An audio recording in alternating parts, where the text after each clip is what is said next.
तुम्हाला नेमकं काय ऐकायला मिळतं? कारण आमच्यासाठी तर काय ते जेव्हा आम्हाला दिसत आम्हाला वाटतं यांनी सतर्कच असलं पाहिजे. अशी परिस्थिती असते की एखाद्या वेळेस काम जर लागलं तर 2-2, 3-3 दिवस घरी जाता येत नाही, अशी सुद्धा परिस्थिती असते.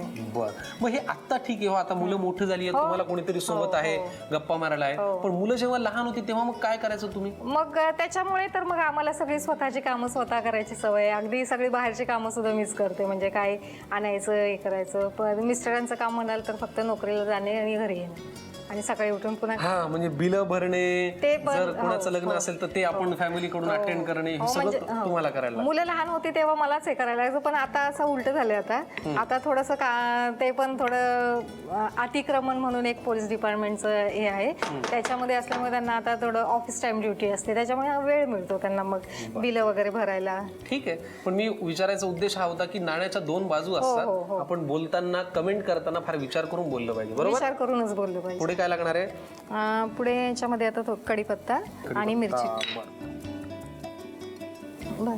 बस, आणि मिरचीचे काप. बस, तिखट जेवढं हवं आहे आपल्याला त्याप्रमाणे. ठीक आहे. थोडंसं आलं लसूणची पेस्ट, आलं लसणाची पेस्ट. बस परतून घ्यायचं. हो. बर, असं एक खाऊ का मी हे? हो, खाल्लं तर चालेल ना. नाही, नको, पण कारण मग तसं नाही ना, मला ते पूर्ण आता भाजी फॉर्म मध्येच खायचं. या फॉर्म मध्ये मी खूपदा खाल्लंय. थोडीशी वाट पाहूयात, काहीतरी वेगळं आज आपल्यासाठी होत आहे. तुम्ही वाट पहा, तोपर्यंत साहित्य वगैरे सगळं गोळा करा. हो की नाही? हो. काय आता पुढे करायचंय? आता ह्याच्यामध्ये हे फिंगर चिप्स घालायचे. बरं, राहिलं काहीच नाहीये, फक्त कोथिंबीर आणि ती हळद राहिली अजून. हो, हळद नंतर घालायची. नंतर घालायची. ठीक आहे, फिंगर चिप्स आपण आता घालूयात. आता थोडीशी हळद. बस, ते फक्त थोडंसं कलर येण्यासाठी, बरोबर. आणि त्याला फारही परतायची गरज नाही, कारण ऑलरेडी आपण फिंगर चिप्स क्रिस्पी घेतलेले असतील तर ते परतून मऊ व्हायची शक्यता आहे. त्याच्यामुळे जर कोणाला जास्त ऑइली नको असेल ही भाजी तर फिंगर चिप्स तळून नाही घेतले आणि नुसतेच घेतले ना, न तळता सुद्धा तरी पण चालू शकतात. बरोबर, पण मग ती आपली रेग्युलर बटाट्याची पण फक्त दिसते फिंगर चिप्स सारखं. फिंगर चिप्स तळून घेतले तर ते जरा फिंगर चिप्सची भाजी होईल, बरोबर. Okay, what next? काय लागणार आता? आणि आता वरून तीळ घालायचे. तीळ घालायचे.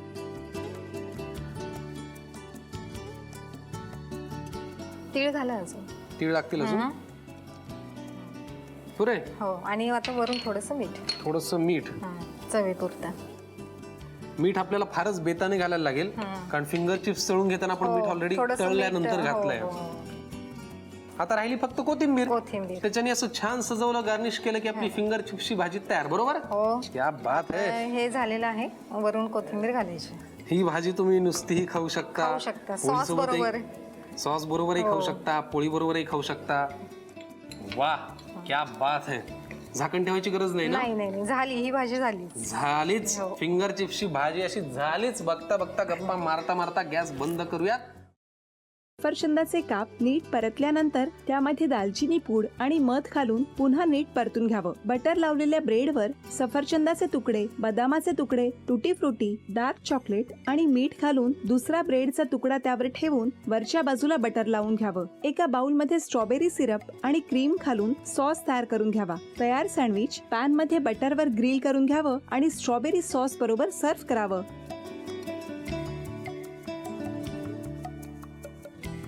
हे जेव्हा बोलत होते तेव्हा मी बघत होतो की या दोघांनी स्वतःचा संसार उभा केलाच, पण स्वतःच्या संसाराबरोबर अनेकांच्या आयुष्यात आनंद निर्माण केला. तो आनंद महत्त्वाचा. हसत राहा, आनंदी राहा असं म्हणत शुभेच्छा देऊया. आणि ही झी मराठीकडून भेटवस्तू डेव्हिड तुमच्यासाठी. अभिनंदन. आणि वहिनींना तथास्तू पुणे यांच्याकडून ही पैठणी. अभिनंदन.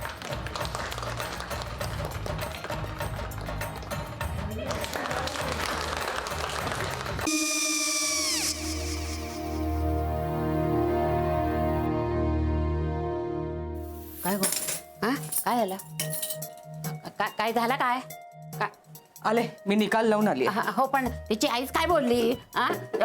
तिला वाटलं का सगळ्या निशाने आपल्या चुका कबूल केल्या का? आई, मी चांगलं सुनावून आली आहे. त्या तिची बाजू घेत होत्या, पण मी लक्ष दिलं नाहीये. खूप झालं आता. चांगुलपणा खूप झाला. मऊ दिसलं ना की कोपऱ्याने खणतात ना माणसं, ते असं. अगो पण आईच म्हणली काय तिची, पटला काय ती का? मला माहिती नाहीये. आई, मी तुम्हाला नंतर फोन करते. हो आणि आई बाबा जे बोलले त्याचं वाईट नका वाटून घेऊ. सॉरी. सॉरी काय त्या? नेहा आले. आई मी येते. हो काकू येते.